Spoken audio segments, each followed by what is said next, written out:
Okay, hello students, welcome back to your video classes. Hopefully all of you must be doing good and taking care of yourself and your family members. Okay बच्चों, तो आज हम लोग physics का एक बहुत ही important topic start करने जा रहे हैं, जिसका यूज मेरे ख्याल से पूरे 11th और 12th क्लास में होगा, है ना, इस चैप्टर का। तो इसका इम्पोर्टेंस बहुत ज्यादा है, ठीक है। ऐसे तो इसका एक हल्का फुल्का इंट्रोडक्शन आप लोग पहले भी देख चुके होंगे अपने स्कूल लेवल पे, दैट इज वेक्टर्स के बारे में हम लोग बात कर रहे हैं बच्चों। तो वेक्टर क्वांटिटीज के बारे में आप लोग स्कूल में भी कुछ बातें जरूर पढ़े होंगे, जैसे कि difference between scalar and vectors, ये सब आप लोग स्कूल लेवल में पढ़ते ही हो, है ना। तो हम लोग आज स्टार्ट करेंगे बच्चों, बहुत ही इंपॉर्टेंट चैप्टर, बहुत ही अच्छा चैप्टर, ठीक है, जिसका एप्लीकेशन बहुत ज्यादा है हमारे पूरे 11th और 12th में, है ना। और चैप्टर का नाम क्या है? That is vectors. चैप्टर का नाम है वेक्टर्स। ओके, तो वेक्टर्स किसे हम लोग कहते हैं बच्चों? ना एक ऐसा क्वांटिटी, ठीक है, वेक्टर्स हम लोग किसे कहते हैं बच्चों? ना ए physical quantity, okay, A physical quantity which has a physical quantity which has magnitude, comma, direction and it obeys the laws of vector addition, the laws of vector addition. तो ऐसे क्वांटिटीज को बच्चों हम लोग वेक्टर क्वांटिटीज कहते हैं, जिन quantities के पास magnitude होता है और डायरेक्शन होता है और साथ ही साथ ओके बच्चों, तो वेक्टर क्वांटिटीज हम लोग किसे कहते हैं ना? Those physical quantities which has magnitude, direction and it obeys the laws of vector addition। तो वेक्टर एडिशन के जो लॉज होते हैं बच्चों, वो हमारे नॉर्मल ऑर्डिनरी अलजेब्रा से थोड़े डिफरेंट होते हैं, है ना। तो ऐसे क्वांटिटीज को हम लोग जनरली वेक्टर क्वांटिटीज कहते हैं, ठीक है। अच्छा, वेक्टर क्वांटिटीज जैसा कि हम लोग यहाँ पर देख रहे हैं, वेक्टर क्वांटिटीज के पास दो चीज होता है, एक होता है मैग्नीट्यूड, ओके, और एक होता है उसके पास डायरेक्शन, है ना। तो वेक्टर क्वांटिटीज के पास दो चीज होता है, that is magnitude and direction. अच्छा, फिर आपको पता होगा मैग्नीट्यूड में दो चीज होता है। मैग्नीट्यूड में एक न्यूमेरिकल वैल्यू होता है और एक यूनिट होता है ना। मैग्नीट्यूड में एक न्यूमेरिकल वैल्यू होता है, जैसे हम लिखेंगे 5 kg, तो 5 is the numerical value, kg is the unit, okay. तो वेक्टर क्वांटिटीज में मैग्नीट्यूड होता है एज वेल एज डायरेक्शन भी होता है, ओके। अच्छा, अब यहां पर जो पॉइंट लिखा गया है बच्चों, a physical quantity which has magnitude, direction and it obeys the laws of vector addition, ठीक है। ये बड़ा इंपॉर्टेंट चीज है, because at this point of time you should be aware that all those quantities which have direction are not vector quantities, okay. All vector quantities have direction, but all those quantities which have direction are not vector quantities, okay. For example, हम लोग एक example भी ले सकते हैं इसके लिए, जैसे कि हम लोग करंट के बारे में बात करेंगे, ठीक है। पहले हम लोग वेक्टर से कुछ एडिशन देख लेते हैं, फिर उसके बाद हम लोग उस टॉपिक के बारे में बात करेंगे। I am not getting the dust, okay okay बच्चों, तो यहां पर देखो, यहां पर वेक्टर क्वांटिटीज का एक डेफिनेशन हम लोग यहां पर देख लिए। अब कंपैरिजन करते हैं scalar quantities and vector quantities को, है ना। स्केलर क्वांटिटीज क्या होते हैं और वेक्टर क्वांटिटीज, ज्यादा नहीं डिस्कशन करेंगे, बस एक ओवरलुक कर देंगे हम लोग स्केलर क्वांटिटीज और वेक्टर्स के बीच में, ठीक है। Scalar quantities they possess only magnitude, यानी कि स्केलर क्वांटिटी को एक्सप्रेस करने के लिए बच्चों सिर्फ मैग्नीट्यूड बता दो तो द एक्सप्रेशन और the description is complete, okay. For example, जैसे सपोज कर लो हम आपको बोलेंगे what is the mass of suppose कर लो what is the mass of a cricket bat. Okay, what is the mass of a cricket bat. Okay, आपके पास सपोज कर लो कोई क्रिकेट बैट है और हम आपसे पूछे what is the mass of that cricket bat, आप बोले कि सपोज कर लो the mass is 2 kg. Okay, तो यहां पर मास को कंप्लीट मैनर में डिस्क्राइब कर दिया गया है. द इंफॉर्मेशन इज कंप्लीट और it will be well understood. Okay, the meaning is complete, it is making a complete sense. Okay, तो क्रिकेट बैट का मैग्नीट्यूड क्रिकेट बैट का मास कितना है 2 kg and this information is complete. Okay, now जो vector quantities होते हैं बच्चों, they have magnitude as well as direction. They have magnitude as well as direction and जैसा कि हम लोग बोले थे डायरेक्शन सिर्फ होना that is not the necessary condition. They have to follow the vector rules of addition. Okay, तो यहां पर देखो जैसे सपोज कर लो हम आपको बोलेंगे जैसे displacement is a vector quantity. Okay, example लेकर हम लोग समझते हैं. जैसे सपोज कर लो बच्चों फॉर एग्जाम्पल सपोज कर लो एक इस तरीके से एक चौराहा है that is a square. Okay, जिसे हम लोग चौक कहते हैं, है ना, इस तरीके से. ओके, और सपोज कर लो इधर एक स्टोर है.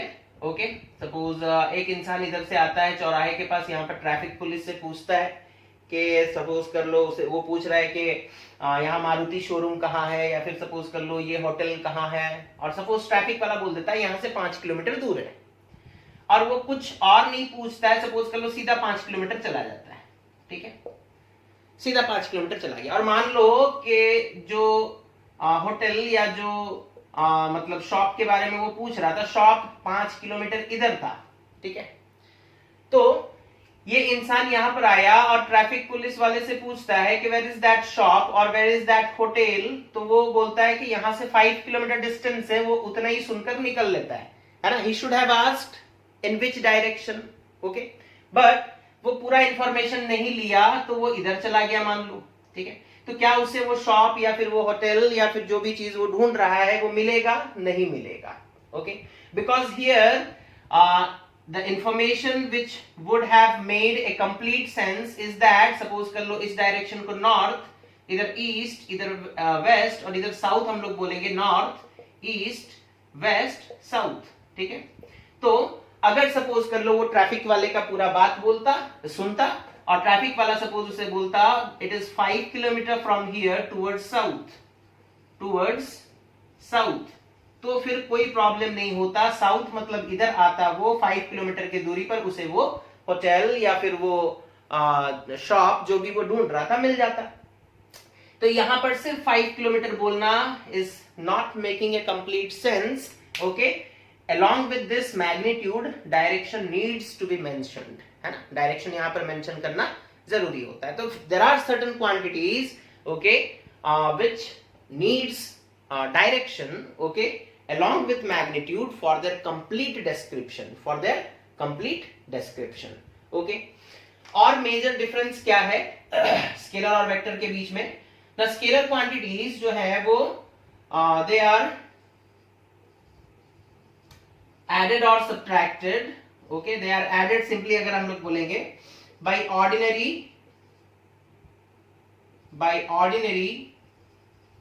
rules of algebra. ठीक है, तो स्केलर क्वांटिटीज को ऐड करने के लिए कोई अलग से मतलब नया रूल नहीं चाहिए होता है बच्चों. ऑर्डिनरी जो रूल्स हैं उन्हीं से हम लोग ऐड कर सकते हैं. जैसे सपोज कर लो हम बोलेंगे हमारे पास 2 kg शुगर है, उसमें हम 3 kg शुगर ऐड कर देंगे तो टोटल शुगर कितना हो जाएगा? दैट इज 2 + 3 इज 5 kg, है ना. तो इस तरीके से हम लोग ऐड करते हैं. This is the ordinary rule of addition. Okay, अब यहां देखो वेक्टर्स में एडिशन कैसे कैसे होता है. जैसे सपोज कर लो बच्चों सपोज एक इंसान, ठीक है, ये पॉइंट सपोज ए है, ठीक है, यहां से ये निकलता है. ओके, और सपोज कर लो 40 मीटर सीधा जाता है. ठीक है, 40 मीटर सीधा गया. फिर यहां से सपोज कर लो ये ईस्ट की तरफ मुड़ा, राइट लेफ्ट टर्न लिया, ईस्ट की तरफ मुड़ा और सपोज इधर गया वो 30 मीटर, ठीक है।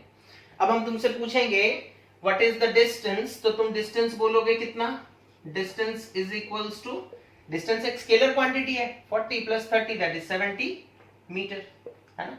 अब हम तुमसे पूछेंगे डिस्प्लेसमेंट कितना हुआ, तो बच्चों डिस्प्लेसमेंट वेक्टर क्वांटिटी है ना, उसे वेक्टर के रूल्स के हिसाब से ऐड किया जाएगा, है ना। तो यहां पर फिलहाल तो जान लो, अभी हम लोग रूल्स पढ़े नहीं है, फिलहाल यहां पर जो मेथड हम लोग यूज करेंगे, इनिशियल पॉइंट ये है, फाइनल पॉइंट ये है, displacement is this and this is the direction of displacement. तो डिस्प्लेसमेंट कितना हो जाएगा, ये 40 ये 30, तो ये पाइथागोरस थ्योरम पुट करोगे ये 50 मीटर आ जाएगा। तो 50 metre from A towards C, sorry suppose ये ए, ये बी और ये पॉइंट सी है, ठीक है। तो 50 मीटर फ्रॉम ए टुवर्ड्स सी निकल कर आ गया डिस्प्लेसमेंट, है ना। अच्छा, अगर सपोज कर लो ये इंसान, सपोज फिर से देखो इस चीज को अब हम मिटा रहे हैं, ये इंसान सपोज कर लो 40 मीटर इधर आता, ओके, और फिर वापस सपोज यहां से टर्न करके उसी रास्ते में, यहां पर हम अलग से एक पाथ दिखा रहे हैं, बट सपोज कर लो वो रिटर्न करके सेम पाथ में वापस 30 मीटर इधर आ गया, ठीक है, वापस से 30 मीटर यहां पहुंचा था, फिर वापस 30 मीटर इधर आ गया। अब हम पूछेंगे डिस्टेंस कितना होगा, फिर से 40 plus 30 that is 70 metre, because distance is a scalar quantity, उसका डायरेक्शन से कोई लेना देना नहीं है, सिंपली 40 प्लस 30 ऐड कर दोगे 70 आ जाएगा। बट अगर हम आपसे पूछेंगे डिस्प्लेसमेंट कितना होगा, तो इस बार बच्चों डिस्प्लेसमेंट कितना होगा ना, इस बार डिस्प्लेसमेंट होगा, ये देखो इनिशियल पोजीशन, ये देखो फाइनल पोजीशन, है ना। तो इस बार कितना हो गया, 40 इधर गया, फिर वापस 30 आ गया, तो the displacement is 10 meter, okay, from, suppose इस पॉइंट का कोई एक नाम दे दो, suppose C, from A towards C. समझ में आ रहा है। तो वही 40 और 30 को जोड़े थे हम लोग डिस्प्लेस वेक्टर के हिसाब से, तो 50 मीटर एक बार आंसर आया था, उसी 40 और 30 को जब हम लोग जोड़ते हैं वेक्टोरिकली तो 10 मीटर एक बार आंसर आ रहा है ना। तो यहां पर आप लोग समझ पा रहे होंगे कि वेक्टर के एडिशन के जो रूल्स हैं वो डिफरेंट है ना, वेक्टर के एडिशन के जो रूल्स हैं वो डिफरेंट है ऑर्डिनरी अलजेब्रिक रूल्स से, ठीक है। तो ये है बच्चों स्केलर और वेक्टर क्वांटिटीज का एक कंपैरिजन, जिसमें हम लोग देखे कि वेक्टर क्वांटिटीज और स्केलर क्वांटिटीज के बीच में क्या डिफरेंसेस हैं, ठीक है।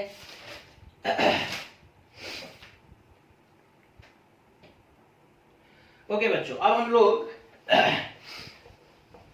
बात करेंगे that all vector quantities have direction, all vector quantities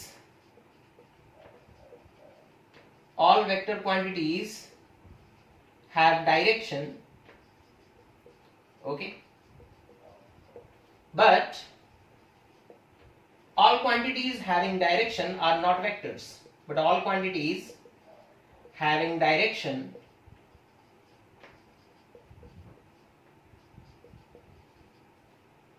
are necessarily not vectors, okay। तो जितने भी वेक्टर क्वांटिटीज हैं डेफिनेटली उनके पास डायरेक्शन होगा, लेकिन जितने भी क्वांटिटीज जिनके पास डायरेक्शन है जरूरी नहीं है कि वो वेक्टर होंगे, जरूरी नहीं है कि वो वेक्टर होंगे, ठीक है।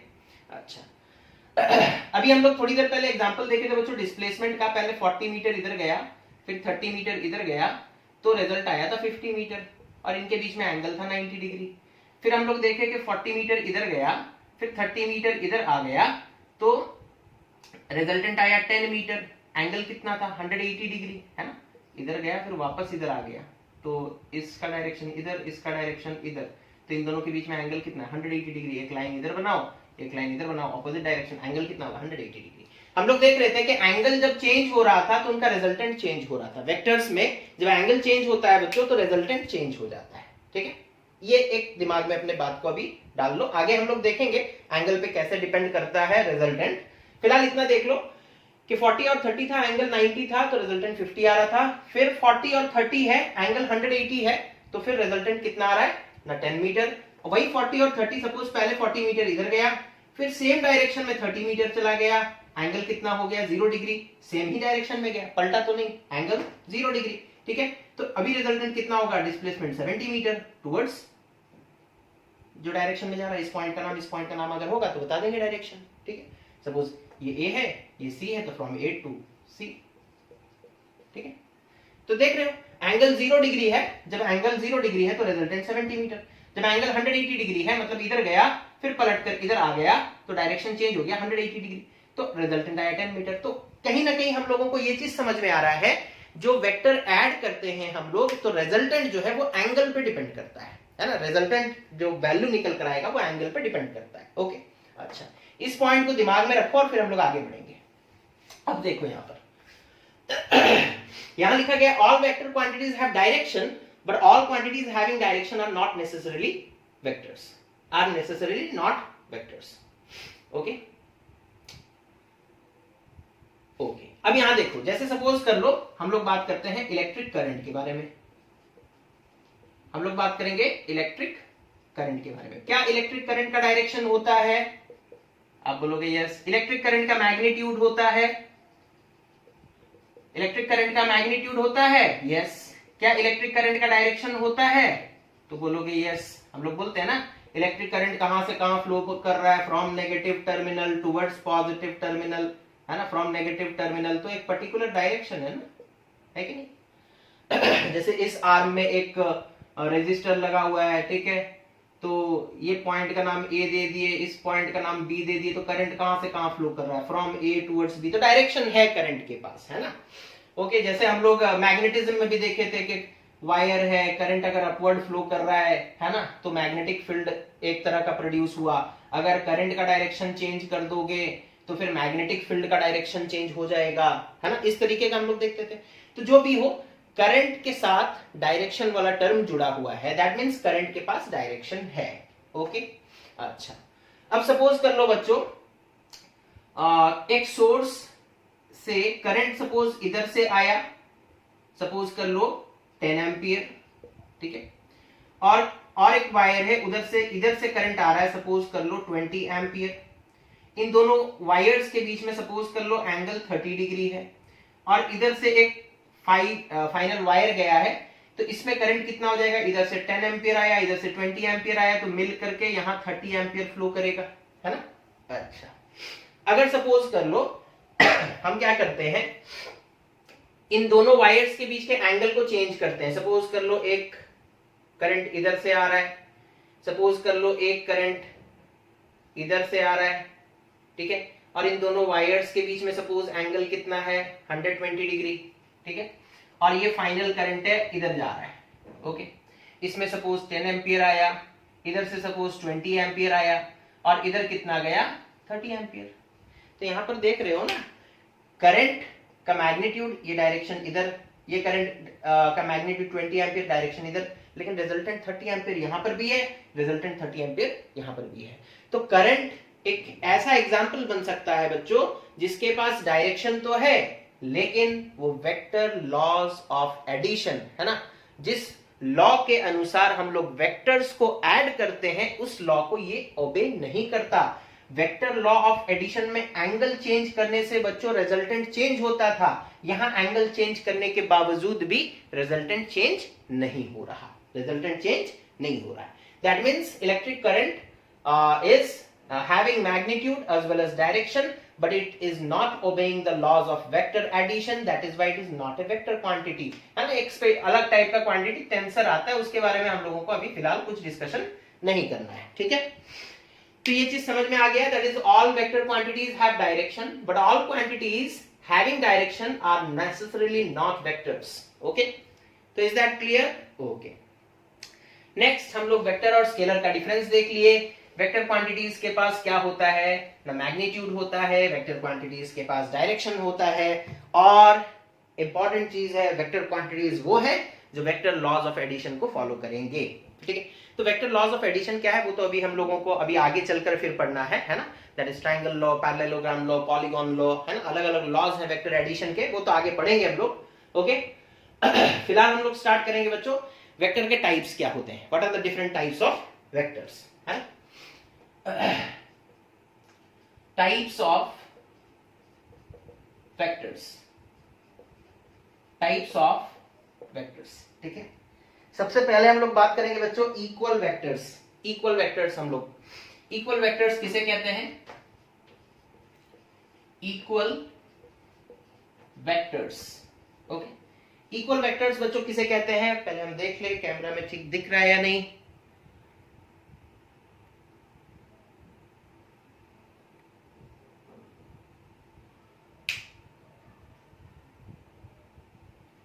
ओके, सो क्लैरिटी उतना कुछ ठीक नहीं है, let me make some adjustment. Okay fine. So equal vectors हम लोग किसे कहते हैं बच्चों? ना two vectors having same magnitude and direction and same direction, okay, are called equal vectors, are called equal vectors, है ना। दो वेक्टर्स जिनका डायरेक्शन और मैग्नीट्यूड सेम होगा बच्चों, उन्हें हम लोग क्या कहेंगे ना? Equal vectors. जैसे सपोज कर लो एक वेक्टर है इस तरीके से, ठीक है, और एक वेक्टर है इस तरीके से। ओके, इन दोनों का मैग्नीट्यूड यानी कि दोनों वेक्टर्स का लेंथ, ठीक है, ये जो लेंथ है इस एरो का, ठीक है, अगर सेम है, इसका लेंथ अगर l है, ठीक है, और इस एरो का लेंथ भी सपोज कर लो l है, तो दोनों का लेंथ सेम है, मतलब हम लोग बोल सकते हैं कि दोनों वेक्टर्स का मैग्नीट्यूड सेम है। और डायरेक्शन देखो, एरो का जो हेड है बच्चों वो हम लोगों को डायरेक्शन बताता है। तो पहले देखो representation of A vector, representation पहले हम बताना भूल गए, रिप्रेजेंटेशन ऑफ ए वेक्टर, है ना। वेक्टर को रिप्रेजेंट कैसे करते हैं ना? वेक्टर को रिप्रेजेंट करने के लिए हम लोग एक एरो बनाते हैं बच्चों। ओके, एरो का एक हेड होता है। Okay, this is the head of the arrow and this is the tail, this is the tail. Okay, the length of the arrow, the length of the arrow is proportional to its magnitude। Okay, जो vector, जो length है arrow का, वो उसके magnitude को represent करता है। जैसे सपोज कर लो हम बोलेंगे suppose 1 centimetre is equals to suppose कर लो 10 न्यूटन, और हम एक एरो बनाए 5 सेंटीमीटर का, ठीक है, तो यहां पर जो लेंथ है एरो का वो प्रोपोर्शनल है मैग्नीट्यूड का। 1 सेंटीमीटर अगर 10 न्यूटन को रिप्रेजेंट करता है तो 5 सेंटीमीटर बच्चों 50 न्यूटन को रिप्रेजेंट करेगा, है ना। तो लेंथ अगर सपोज हम एक 3 सेंटीमीटर का इसी स्केल में, on the same scale, if I am drawing an arrow of 3 centimetre then it will represent 30 newton. Okay, समझ में आ रहा है? तो जो मतलब रिप्रेजेंटेशन ऑफ ए वेक्टर कैसे करते हैं ना, एरो बनाकर करते हैं, ठीक है। It is represented by an arrow. Okay, arrow के दो पार्ट्स होते हैं, हेड एंड टेल, और एक होता है उसका लेंथ, एक होता है उसका length. Okay, so this length is proportional to the magnitude of the vector, this length is proportional to the magnitude of the vector. And direction कहां से पता चलता है? हेड से। Head gives the direction, it provides the direction. Okay, तो समझ में आ गया। जैसे सपोज हम बोलेंगे एफ वेक्टर यानी कि फोर्स वेक्टर, ठीक है, ऐसे बना दिए, ठीक है, ऑन द स्केल, एक स्केल चूज कर सकते हो। सपोज कर लो हम बोलेंगे 1 centimetre is equals to 5 newton, और हम एक एरो बनाए हैं सपोज 4 सेंटीमीटर का, तो ये हो जाएगा कितना? 4 into 5 दैट इज 20 न्यूटन। समझ में आ रहा है? ठीक है। डायरेक्शन तो आप लोग को पता ही होगा, this is north, this is south, this is east, this is west, है ना। ईस्ट हो गया, साउथ हो गया, वेस्ट हो गया, नॉर्थ हो गया, इनके बीच में है तो नॉर्थ ईस्ट, इनके बीच में है तो नॉर्थ वेस्ट, इसके बीच में है तो साउथ वेस्ट, इसके बीच में है तो साउथ ईस्ट। इस तरीके से हम लोग डायरेक्शन बताते हैं, वो हम लोग आगे डिस्कशन करेंगे। तो रिप्रेजेंटेशन कैसे करते हैं बच्चों वेक्टर का? एरो बनाकर। एरो का जो लेंथ होगा it will be proportional to the magnitude of vector and head of the arrow will give us the direction, head of the arrow will give us the direction. तो ये हो गया representation of vector. अब हम लोग वापस से आते हैं अपने टॉपिक पे, दैट इज इक्वल वेक्टर, है ना, that is equal vector. Okay, so two vectors having same magnitude and direction are called equal vectors. यानी कि दो वेक्टर्स हम बनाते हैं बच्चों, दो एरो बनाए, दोनों का लेंथ सेम है, डायरेक्शन सेम है। सपोज ये वेक्टर ए है, दिस इज ए वेक्टर, और नीचे जो है सपोज कर लो वो बी वेक्टर, है ना। तो हम लोग यहां लिख सकते हैं A vector is equals to B vector, है ना, बी वेक्टर। ओके, अच्छा तो ये हो गया बच्चों इक्वल वेक्टर्स। अच्छा, मैग्नीट्यूड को रिप्रेजेंट करने का, वेक्टर के मैग्नीट्यूड को कैसे रिप्रेजेंट करते हैं वो भी देख लो। Magnitude of A vector can be written as mod of A vector और सिंपली ए। ठीक है, जैसे ए वेक्टर है, सपोज कर लो A vector is equals to 20 meter towards east. ठीक है, हम बोलेंगे मॉड ए कितना होगा, that means only magnitude, that is 20 meter. Direction नहीं लिखेंगे, या फिर हम सिंपली लिखेंगे ए का वैल्यू कितना है, तो तुम लिखोगे 20 मीटर। ओके, डायरेक्शन मत लिखना। ए वेक्टर क्वांटिटी है ए और उसके ऊपर एक एरो मार्क दिया जाएगा, तो it will be read as a vector. Okay, vector है तो 20 मीटर टुवर्ड्स ईस्ट, यानी कि मैग्नीट्यूड होगा, डायरेक्शन होगा। मॉड ए लिखेंगे, दैट इज मॉड्यूलस, है ना, मॉड्यूलस ऑफ ए मतलब सिर्फ मैग्नीट्यूड, और हमेशा पॉजिटिव होगा, हमेशा पॉजिटिव होगा, तो ये 20 मीटर है। या फिर मॉड मतलब मैग्नीट्यूड के लिए सिंपली ए भी लिख देंगे तो 20 मीटर। ओके, तो ये है बच्चों मैग्नीट्यूड कैसे लिखते हैं, है ना। तो इक्वल वेक्टर समझ में आ गया होगा आप लोगों को। Two vectors having same magnitude and same direction are called equal vectors. Suppose A and B, I am drawing two vectors, okay, I am representing two vectors, okay, by two arrows where the length of the two arrows are equal and the direction of the two arrows are equal, then I can say that vector A is equals to vector B. Okay, now moving towards our second type of vector, equal vectors हो गया खत्म। अब उसके बाद दूसरा type discussion करेंगे बच्चों, unequal vectors. दूसरा टाइप क्या है, अनइक्वल वेक्टर्स। अब समझ में आ गया होगा आप लोगों को अनइक्वल वेक्टर्स का मतलब क्या होता है। अनइक्वल वेक्टर्स, अनइक्वल वेक्टर्स मतलब दो वेक्टर्स बच्चों जिनका या तो मैग्नीट्यूड सेम ना हो, ठीक है, और मान लो मैग्नीट्यूड सेम है लेकिन डायरेक्शन डिफरेंट है।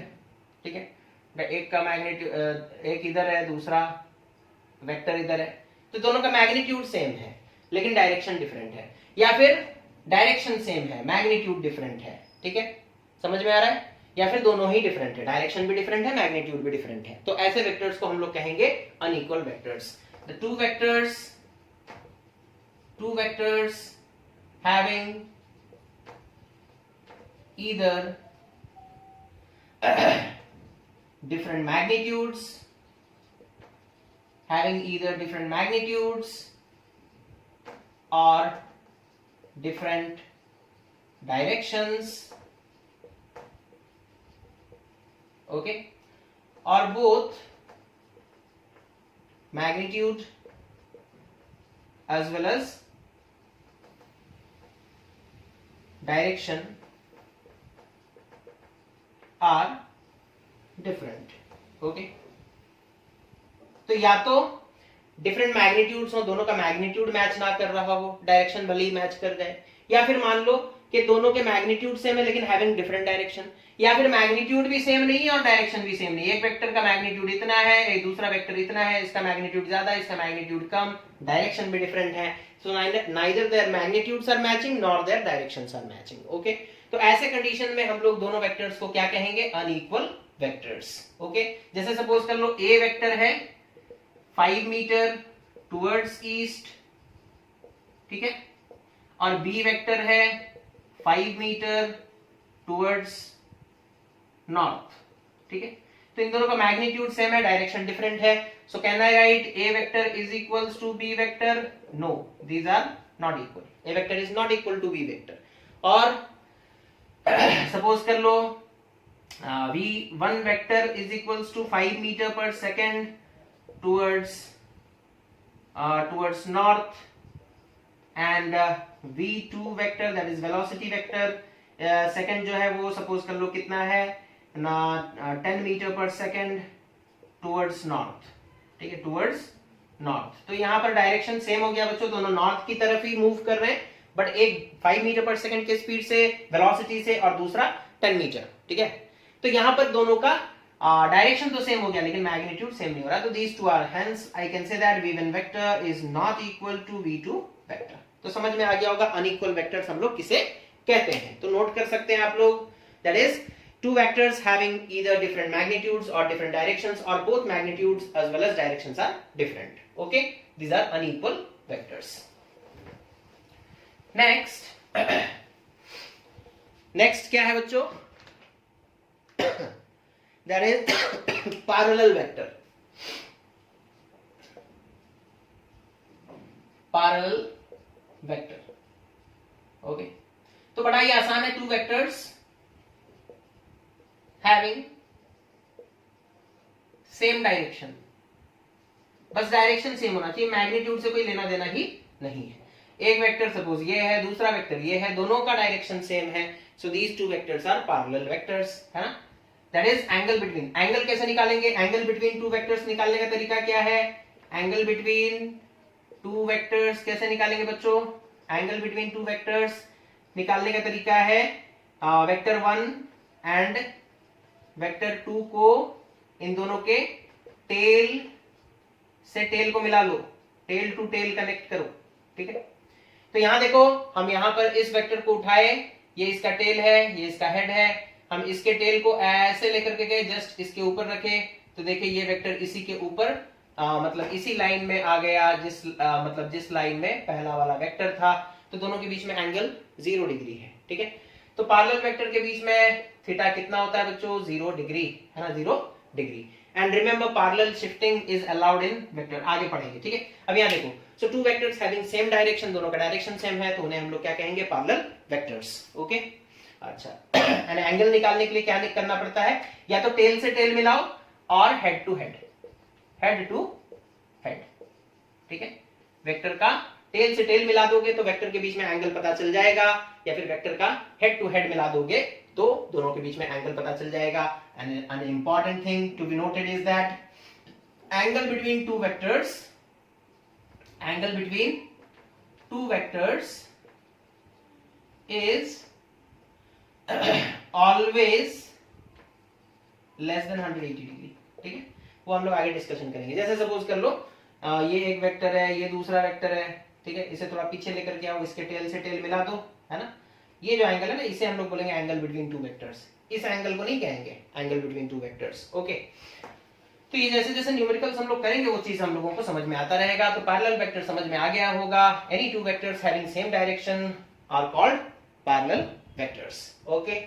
उसके बाद फोर्थ एंटी पैरेलल, अब ये भी समझ में आ गया होगा नाम से, एंटी पैरेलल मतलब just opposite direction, that is theta is equals to 180 degree. एक वेक्टर बच्चों इधर है, दूसरा वेक्टर इधर है, सपोज ये ए वेक्टर, ये बी वेक्टर, है ना। मैग्नीट्यूड कुछ भी हो, है ना, मैग्नीट्यूड कुछ भी हो, डायरेक्शन बस ऑपोजिट होना चाहिए, ठीक है। इस वेक्टर को टेल को इसके टेल से मिलाओ तो ऐसा दिखेगा, है ना, ये हो गया बी वेक्टर, ओके। तो जब टेल से टेल मिलाया गया बच्चों तो एंगल कितना आ रहा है, 180 डिग्री।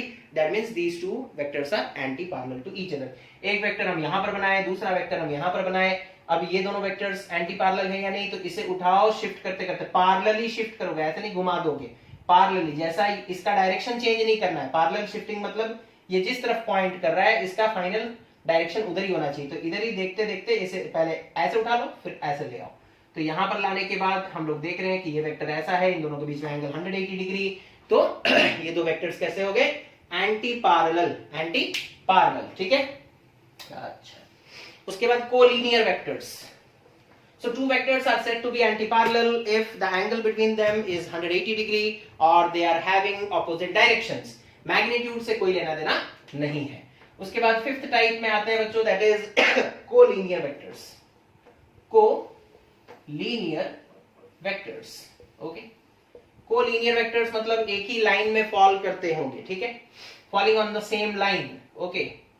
यानी कि पैरेलल वेक्टर, जैसे सपोज कर लो एक वेक्टर ऐसे है, इसी सेम स्ट्रेट लाइन में और एक वेक्टर ऐसे है, ठीक है। उनका मैग्नीट्यूड भले ही कुछ हो, लेकिन अगर एक ही लाइन में उन्हें वो आ सकते हैं तो फिर हम लोग उन्हें क्या कह सकते हैं, कोलिनियर, ठीक है, collinear, that is they can be arranged in a straight line, okay, then those two vectors can be called as collinear vectors, ठीक है। तो ये है बच्चों collinear vector, that is two vectors which are falling in the same line are known as collinear vectors, okay। तो अब इसमें इतना ज्यादा कुछ है नहीं इंटरेस्टिंग, ओके। उसके बाद देखो concurrent vectors, okay. Sixth type में देखो concurrent vectors, ओके।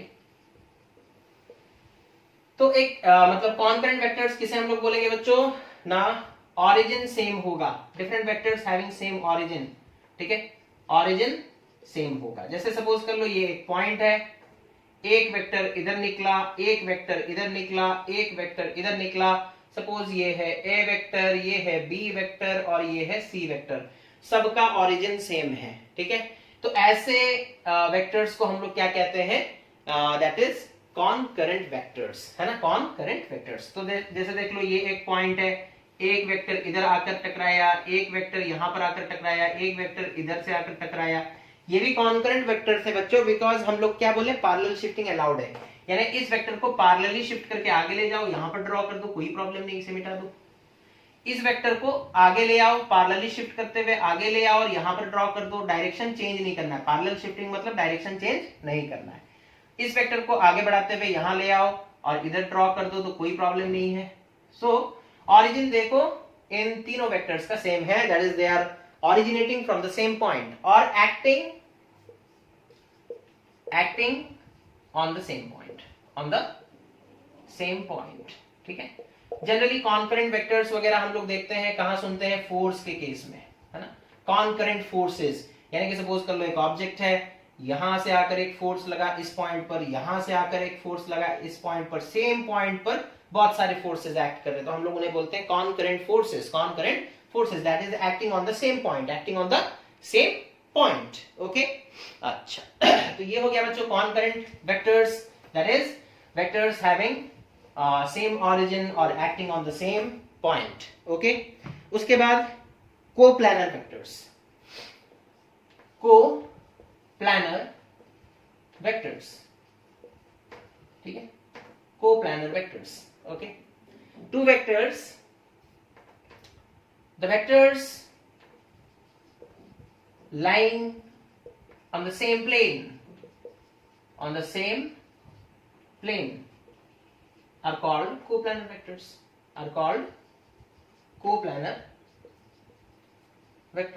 okay।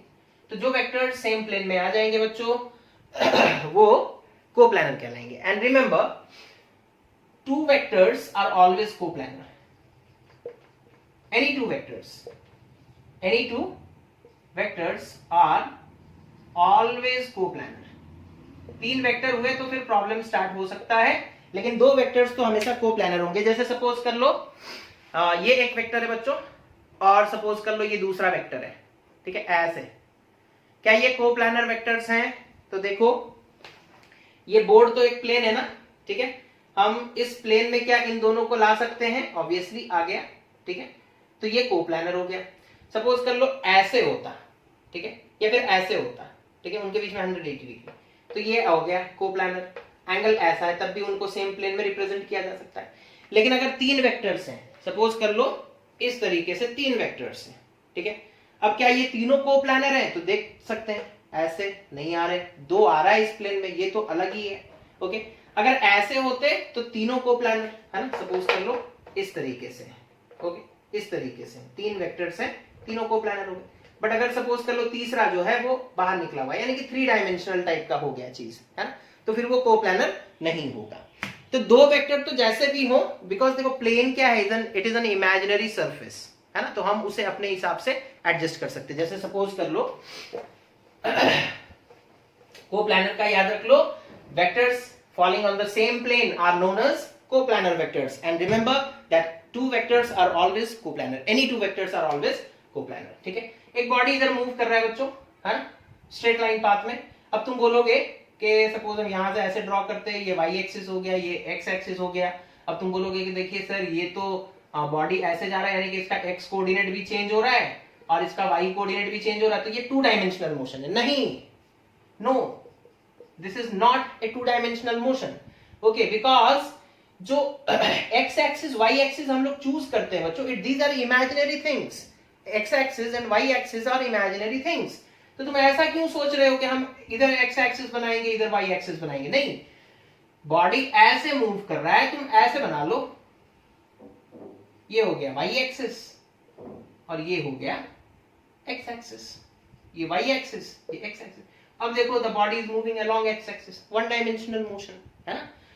तो उसी तरीके से any two objects they can be adjusted, sorry, any two vectors they can be adjusted in a single plane. Okay, no matter however they are aligned, no matter however they are aligned.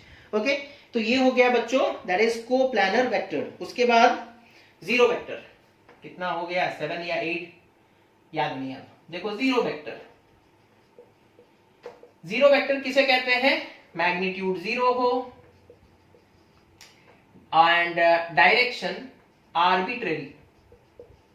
Magnitude zero, direction arbitrary. ठीक है, जैसे एक object यहां पर खड़ा है, हमसे कोई पूछा कि इसका डिस्प्लेसमेंट, खड़ा है वो मूव नहीं किया, हमसे कोई पूछा डिस्प्लेसमेंट कितना है, हम बोलेंगे 0 मीटर टुवर्ड्स नॉर्थ. कोई प्रॉब्लम है, वो गया ही नहीं, डायरेक्शन हम कुछ भी लिख सकते हैं, मूव ही नहीं किया, हम बोल देंगे 0 मीटर टुवर्ड्स ईस्ट, तो भी कोई प्रॉब्लम नहीं. उसी के डिस्प्लेसमेंट को 0 मीटर है ना, अब डायरेक्शन मैग्नीट्यूड तो 0 हो चुका है, अब आप डायरेक्शन कुछ भी लिखो, डायरेक्शन आर्बिट्रेरी कुछ भी लिख सकते हैं हम लोग, है ना. तो हम लिखेंगे 0 मीटर टुवर्ड्स वेस्ट, तो भी कोई प्रॉब्लम नहीं है. तो जीरो वेक्टर हम लोग किसे कहते हैं बच्चों, एक ऐसा वेक्टर जिसका मैग्नीट्यूड 0 हो और डायरेक्शन आर्बिट्रेरी. जैसे फॉर एग्जांपल और एक चीज देखो, जैसे सपोज कर लो एक बॉडी है, ठीक है, इस बॉडी पे इधर एक फोर्स लगा सपोज 100 न्यूटन, इधर एक फोर्स लगा सपोज कर लो 100 न्यूटन, और हमसे बोला गया find the net force, F net निकालो. ठीक है, अपवर्ड और डाउनवर्ड कोई फोर्स नहीं लग रहा है सपोज कर लो, हम लोग उस चीज को भी नहीं मान रहे, हम लोग सिर्फ इन दोनों फोर्सेस को कंसीडर करें. तो एफ नेट कितना हो जाएगा, दैट इज 0 न्यूटन. अब हमसे कोई पूछेगा, ये तो फोर्स है, फोर्स का तो डायरेक्शन होगा, डायरेक्शन कुछ भी लिख दो कोई प्रॉब्लम नहीं, towards left, towards right, towards east, towards waste, कुछ भी लिख दोगे कोई प्रॉब्लम नहीं है यहाँ पर, क्योंकि फोर्स जो है वो एक वेक्टर क्वांटिटी है. तो तुम सिर्फ मैग्नीट्यूड लिख करके तो नहीं छोड़ सकते, डायरेक्शन लिखना पड़ेगा. एंड डायरेक्शन क्या लिख सकते हो, आर्बिट्रेरी, है ना, कोई भी डायरेक्शन लिख दो, आंसर सही माना जाएगा. Getting the point. ओके, हालांकि हम लोग तो डायरेक्शन नहीं लिखते हैं, ओके, हम लोग सिर्फ 0 न्यूटन लिख करके छोड़ देते हैं, बट अगर पूरे रूल्स को स्ट्रिक्टली फॉलो करोगे तो डायरेक्शन लिखना पड़ेगा. And direction you can write any direction. Okay, so this is zero vector. उसके बाद फाइनली द लास्ट वन, हमें एक्चुअली पता नहीं काउंटिंग करते करते कहां तक पहुंचे हैं, 9 है या 10 है, हमें भी नहीं याद आ रहा है.